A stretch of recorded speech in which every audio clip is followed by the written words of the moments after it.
नमस्कार दोस्तों, मेरा नाम कमल यादव है। आज हम बात करने वाले हैं कि आफ्टर 12th बी फार्मेसी में एडमिशन कैसे लें। बी फार्मा जो कोर्स है उसके बारे में डिटेल इन्फॉर्मेशन देने की कोशिश करता हूँ और बी फार्मेसी क्या होता है और इसके कितने साल की पढ़ाई है, कौन से कॉलेजेस में एडमिशन लेने से पहले हमें किन किन बातों का ध्यान रखना चाहिए। इन सारी चीज़ों पे हम आज आपसे खुल के बात करने की कोशिश करेंगे। मैं खुद बी फार्मेसी हूँ, मैंने बी फार्मेसी किया हुआ है और ऑलमोस्ट मुझे 10 इयर्स हो गए। मैंने लास्ट अपनी कम पढ़ाई एजुकेशन 2016-17 में कंप्लीट किया हुआ था, तो उसके बाद से मैं कोडिंग फील्ड में जॉब करता हूँ और इससे पहले मैंने फार्मेसी के भी फील्ड में जॉब किया हुआ है। तो चलिए बात करते हैं कि बी फार्मेसी क्या होता है। फार्मेसी मेनली दवाइयों से, मेडिसिन से रिलेटेड स्टडी होती है।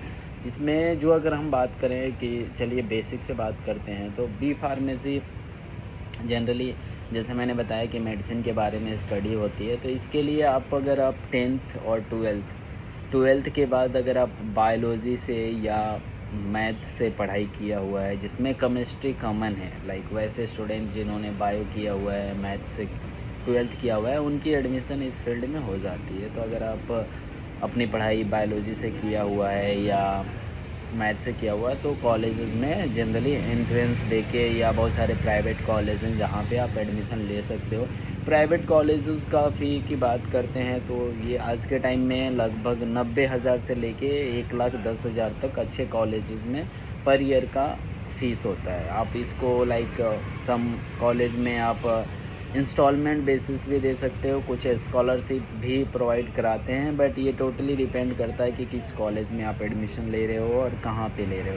तो जैसे कि आपने 12th किया बायो या मैथ से, उसके बाद आपने कॉलेज लिया, अगर आप एंट्रेंस दे के एग्ज़ाम दे के, जैसे कि डिप्सार यूनिवर्सिटी है, डी यूनिवर्सिटी है, हम जामिया हमदर्द है, दिल्ली यूनिवर्सिटी है, बहुत सारे बनारस यूनिवर्सिटी, BHU है और बहुत गवर्नमेंट यूनिवर्सिटी हैं जहाँ पे कि बी फार्मेसी की कोर्स रेगुलेट की जाती है, कोर्स कराई जाती है। तो वहाँ पे आप अपना एडमिशन ले सकते हैं एंट्रेंस के माध्यम से। अगर आप एंट्रेंस नहीं लिया, मैंने तो खैर अपनी पढ़ाई प्राइवेट कॉलेज से किया था। तो प्राइवेट कॉलेज का जो स्टेप्स हैं, हम मुझे जो याद है कि हम कॉलेज गए, कॉलेज वालों ने पूरी हमारी जो 10th की 12th की मार्कशीट एनालिसिस किया, उसके बाद से उन्होंने फॉर्म दिया हुआ था, वो फॉर्म फिल करके हमने सबमिट कर दिया था। इस तरह से एडमिशन बहुत ईजी है। आप किसी भी कॉलेज, रेपुटेटेड कॉलेज से आप पढ़ाई कर सकते हो। Mainly PCCI pharmacy counselling of India से अप्रूव्ड होना चाहिए, जो एक फार्मेसी के कोर्स रेगुलेट करने के पैरामीटर्स हैं, सिलेबस हैं, उस हिसाब से ये सारी चीज़ों का ध्यान हमें देना पड़ता है।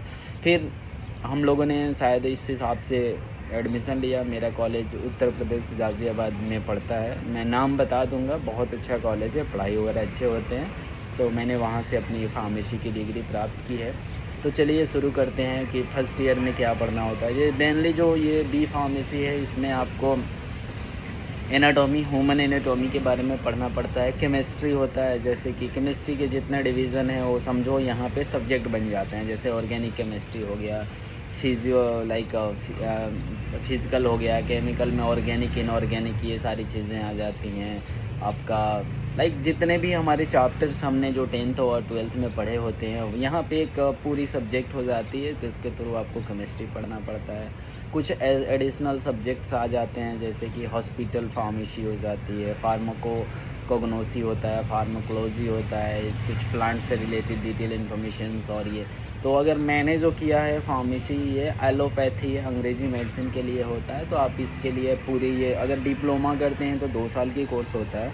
डिप्लोमा के बाद बैचलर डिग्री होता है, बैचलर इन फार्मेसी जो 4 साल का कोर्स है, तो आप 4 साल के भी कोर्स में पढ़ाई कर सकते हैं। फिर इसके बाद एम फार्मेसी होता है, फिर आपका मास्टर इन फार्मेसी होता है, फिर PhD होता है। इस तरह से आपकी कैरियर्स हैं।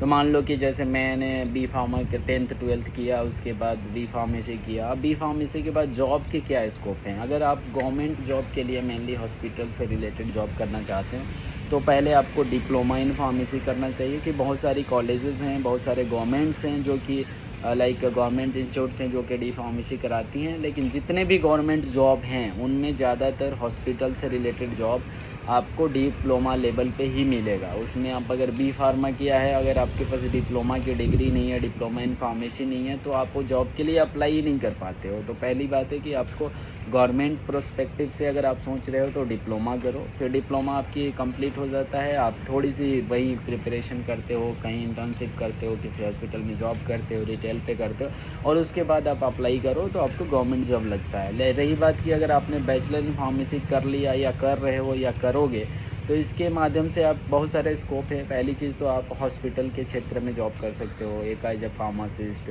रिटेल होते हैं, एग्ज़ाम्पल के लिए नाम दे लो, अपोलो फार्मेसी है आपके, फोर्टिस के भी हैं, बहुत सारे और रिटेल फार्मेसी होते हैं जहाँ पे आप जॉब कर सकते हो। बहुत जितने हॉस्पिटल हैं वहाँ पे आपको स्कोप होता है आपको जॉब करने का, तो ये बेस्ट इसके एग्ज़ाम्पल है। अगर आपने बी फार्मेसी किया तो इंडस्ट्रियल एरिया में भी आपको स्कोप मिलता है, जैसे जहाँ पे दवाइयाँ मैन्युफैक्चरिंग होती हैं, फॉर एग्ज़ाम्पल टैबलेट बन रहे हैं, सिरप बन रहा है, इंजेक्शन बन रहे हैं, कैप्सूल बन रहे हैं, तो वहाँ पे आप जॉब कर सकते हो इन प्रोडक्शन टीम। और आप लाइक क्वालिटी का, रिसर्च का और सम इस तरह के काम होते हैं जो आप वहाँ पे कर सकते हो। तो इस सारी चीज़ों का ध्यान रखते हुए आप इस फील्ड में देख सकते हो। या बहुत सारे ऐसे फील्ड हैं जहाँ पे आप देखते हो कि लाइक कॉर्पोरेट फील्ड है, जैसे जिनमें बहुत सारे रिसर्च वर्क होते हैं, कुछ लाइक क्लिनिकल रिसर्च के काम होते हैं, या डेटा एनालिस्ट का काम होता है, या मेडिकल राइटिंग है, मेडिकल कोडिंग है, इस तरह की चीज़ों में भी आप अपना स्कोप देख सकते हो। तो बहुत सारा बहुत ही ब्रॉड स्कोप है। सिलेबस की बात कर लें तो जैसे मैंने बताया था कि anatomy, chemistry, math first year first semester में पढ़ना पड़ता है, उसके बाद आई थिंक सब नॉर्मल।